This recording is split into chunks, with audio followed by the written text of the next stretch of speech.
Good morning, welcome back to my channel Shantanu Mamita চ্যানেলে তোমাদের অনেক অনেক স্বাগত জানাই। সকালবেলা লিকার চা করে নিয়ে চলে এসেছি। এই দেখো, আজকে এখনও চা খাইনি, উঠেছি অনেকক্ষণ কিন্তু চা খাওয়া হয়নি।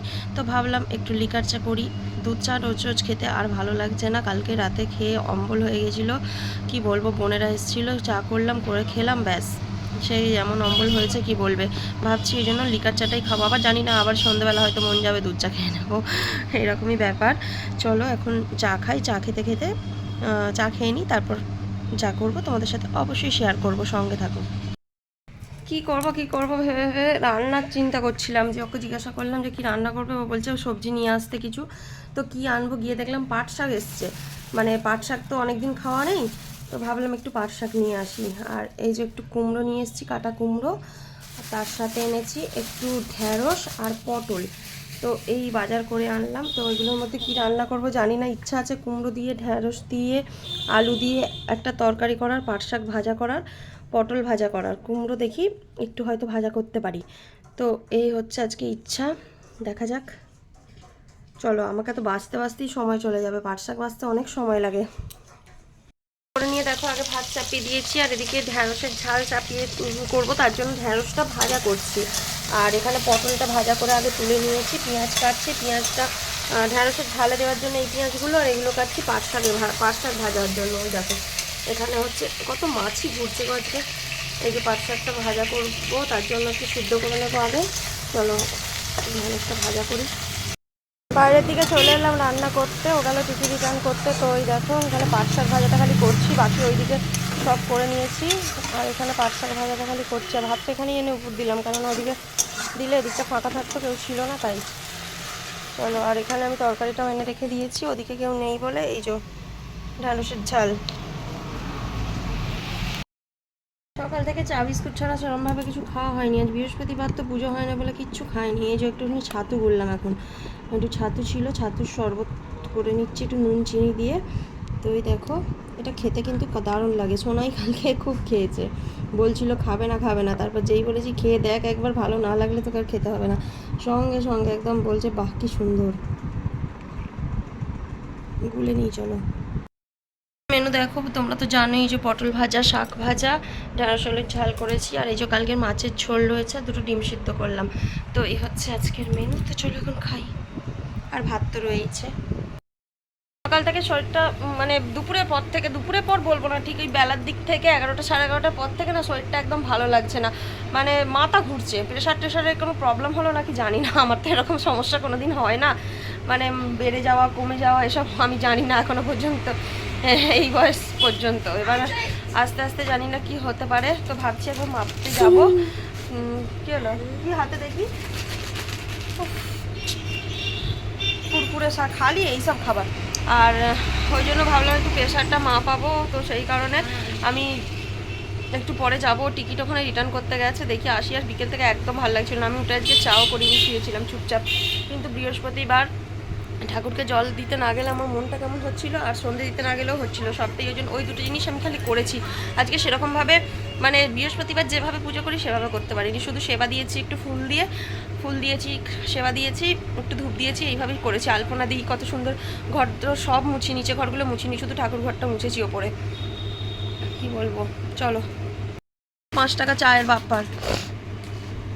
ওই যে ও চলে এসছে টিকিট দিয়ে। আর এই যে আমার জন্য একটুখানি চুরমুন নিয়ে এলো সোনাই, ও ফুচকা এসছে এখানে, ও ফুচকা খেয়ে এলো। আমি বললাম একটু চুরমুন নিয়ে আয়, তো আমার জন্য এই চুরমুরটা নিয়ে এলো। তো ওইটা আমি এখন খাবো। প্লেটের মধ্যে এই মানে একটা জায়গার মধ্যে নিলাম, প্লেট নয় এটা, টিফিন কৌটোর ঢাকনা নিলাম। তো এটা একটু খাই।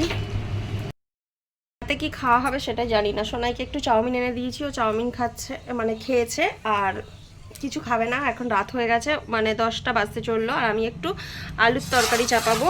এই যে আলু কেটে নিয়েছি, একটু আদা দিয়ে নিরামিষ করে আলুর তরকারি চাপাবো, একটু ধনে পাতা দেবো ভাবছি, দেখছি আছে কিনা, মনে হয় আছে ফ্রিজে। তো এই যে আলু, আর সাথে করব একটু পরোটা করার ইচ্ছা আছে।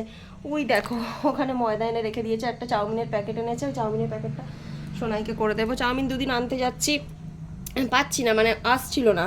আর আমরা যে দোকান থেকে কিনি মুদিখানার জিনিস, বাড়ির দোকানের সামনেটাতে, ওইখান থেকেই কিনি, অন্য কোথাও যাই না চট করে। তোর দোকানে ছিল না বলে দিতে পারেনি, এনেছে, এনে এবার দিয়ে দিয়েছে, মানে পাঠিয়ে দিয়েছে। চলো, কড়াইতে একটু তেল দিয়ে দিলাম গরম করে, একটু গোটা জিরে ফোড়নে দেবো, একটু আদা দেবো। এই যে আদা থেতো মানে থেতো করবো, আদাটা কুচিয়ে রেখে দিয়েছি, আদাটা থেতো করে নেবো।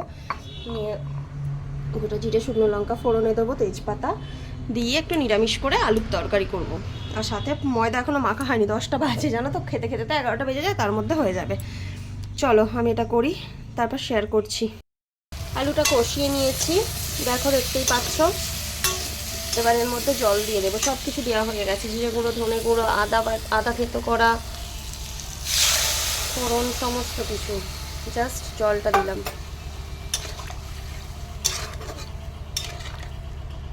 আর একটু ধনে পাতা দিলে এটা টেস্ট দারুণ হবে। চলো এবার ঢাকা দিয়ে দিই। পরোটা করার জন্য দেখো ময়দা মেখে নিয়েছি, অল্পই মেখেছি। দেখো তিনটে 6টা, একটা 7টা হয়েছে, আর একটা ছোট্টি পাড়া লেচি বেশি হয়েছে এই যে। তো চলো এগুলোকে এখন বেলবো। আমি বেলতে গিয়ে আমার এই লুচি পরোটার যে কী সমস্যা জীবনে এসে তোমাদের কি বোঝাবো, যা হোক করে একটু বেলি, কি আর করা যাবে। আলুর তরকারিটা হয়ে গেছে, তো এই দেখো আমার আলুর তরকারি রেডি। এই দেখো ধনে পাতা দিয়ে দিয়েছি, আর এখানে একটু গরমের মধ্যে না ঘিটা গলতে দিয়েছি। এই যে এটা এর উপরে রেখে দিই, ঘিটা গলে যাবে। তেল একটু কম আছে, যার জন্য ঘি দিয়ে লাস্টে করবো। ওই যে পরোটা দেখে যাস না, প্রথমে আমি শুকনো খোলায় একটুখানি সেঁকে নিচ্ছি পরোটাগুলো। এই দেখো একটা সেঁকা হয়ে গেছে, আর একটা বাকিগুলো বেলা হয়ে গেছে। আমার কিন্তু লুচি পরোটা এসব করা খুব খারাপ, আমি তোমাদেরকে এই জন্য আগে থেকেই বলে দিচ্ছি, তো পরে বলবে না যে এরকম হলো কেন। সিরিয়াসলি আমি করতে পারি না খুব একটা এই কাজগুলো না। আমাকে তুমি তরকারি করতে দাও, আমাকে যত তরকারি করতে দেবে আমি সব রান্না করে দেবো সুন্দর করে, খেতেও টেস্টি হবে। কিন্তু রুটি পরোটা এসবের গ্যারেন্টি কিন্তু আমি দিতে পারবো না কোনোদিনই যে ভালো হবেই। হয়ে গেলে জানবে কপাল, হয়ে গেছে ভালো, কিন্তু না হলে জানবে আমার প্রচুর দোষ, আমি পারি না। তো এটাই সত্যি কথা বলে দিলাম, একদম খাঁটি সত্য কথা। তো চলো এখন আগে সেঁকে নিই, তারপর একটু তেল দিয়ে আর একটু ঘি দিয়ে। আসলে তেল অল্প একটু ছিল, ভেবেছিলাম হয়ে যাবে, দেখছি কম পড়ে যাবে মনে হচ্ছে। তো ভাবলাম যে একটু ঘি দিয়ে কাজ চালিয়ে দেবো, ঘি দিয়ে খেতেও ভালো লাগে। তো ঘিটা একদম বসে আছে, গলতে দিয়ে দিলাম। এই গরমটার উপরে রেখে দিয়েছি, অটোমেটিক গলে যাবে। চলো করে নিই তাড়াতাড়ি। প্রথমে মানে পরোটাগুলো তো সব সেঁকে তুলে নিয়েছিলাম। এবার এই দেখো এগুলোকে এক এক করে হালকা করে তেল ছড়িয়ে ভাজছি। একটা করে রেখে দিয়েছি অলরেডি, না ভালোই হয়েছে, খারাপ হয়নি, শুধু বেলাটা বেকাটারা হয়ে গেছে। এটা আমার মানে স্বভাব বলতে পারো, আমি ঠিকমতো করে গুছিয়ে কাজ করি না, ধৈর্য শক্তির অভাব। যা বলবে তাই, তবে হ্যাঁ ভালোই হচ্ছে। চলো এইভাবে এক এক করে আমি এখন সেঁকে নিই, তেল ছড়িয়ে করছি। এমনিতেই তেল কম আছে, আর এমনিতেই আমি ছড়িয়ে করতাম, বাকিটা ঘি দিয়ে করে দেবো। এখন খেতে বসবো। এই যে তরকারি নিয়ে চলে এসছে দুপুরবেলার, দেখো এই যে পাট শাক ভাজা রয়ে গেছে, ভেন্ডির তরকারি রয়ে গেছে, এখানে পটল ভাজা আছে, এই যে পটল ভাজাও রয়ে গেছে। একটুকরো পেঁয়াজ নিয়ে এলাম আমি খাবো বলে পরোটার সাথে, আর ওই যে পরোটা সব নিয়ে বসে পড়েছি। আর এর মধ্যে আছে বোঁদে, ও নিয়ে এসছে, তারকেশ্বর গেছিলো, বোঁদে নিয়ে এসছে, এর মধ্যে বোঁদে আছে, বোঁদেটা বার করে ঢালবো। আর এদিকে আমি দেখছি সিরিয়াল, টিভিতে সিরিয়াল হচ্ছে, এখন সিরিয়াল চলছে, দেখে নিই। আর এদিকে খাবার দাবার সব দেখতে পাচ্ছ আনা হয়ে গেছে। চলো এখন খাবো, ও এলেই খেতে শুরু করব। বোঁদেটা একটু ঠোঙাটা খুলে দেখিয়ে দিলাম, আর মা এদিকে বোঁদে দিচ্ছিল, আমাকে বলছে আছে নিয়ে যা। আমি বললাম না, আমাদেরও এনেছে, ওই জন্য আর নিয়ে এলাম না। চলো খাওয়া দাওয়া করবো এবার। তো খাওয়া দাওয়া হয়ে গেছে, এবার শুতে যাচ্ছি। ওটা থাক, ওটা পরে লাগে। তো চলো এখন ভিডিওটা এখানে শেষ করে দিচ্ছি। সবাই ভালো থেকো, সুস্থ থেকো। আর ব্ল্যাঙ্কেটের কথা বলছো, ব্ল্যাঙ্কেটটা তো মাঝে মাঝে ঠান্ডা ওয়েদার করে ভোরের দিকে, তো একটু গায়ে দিতে লাগে। তো এখন এবার তুলে ফেলতে হবে, নাহলে তো থাকা যাবে না। তো যতদিন না তুলে ফেলছি ফেলে রেখে লাভ নেই, তো বিছানাতেই থাক, ওটাই বলছে। এটা আর লাগে? হ্যাঁ লাগে। চলো ভিডিওটা শেষ করছি। সবাই ভালো থেকো, সুস্থ থেকো, সাবধানে থেকো, অবশ্যই চ্যানেলটা সাবস্ক্রাইব করে পাশে থেকো। সবাইকে গুড নাইট, টাটা।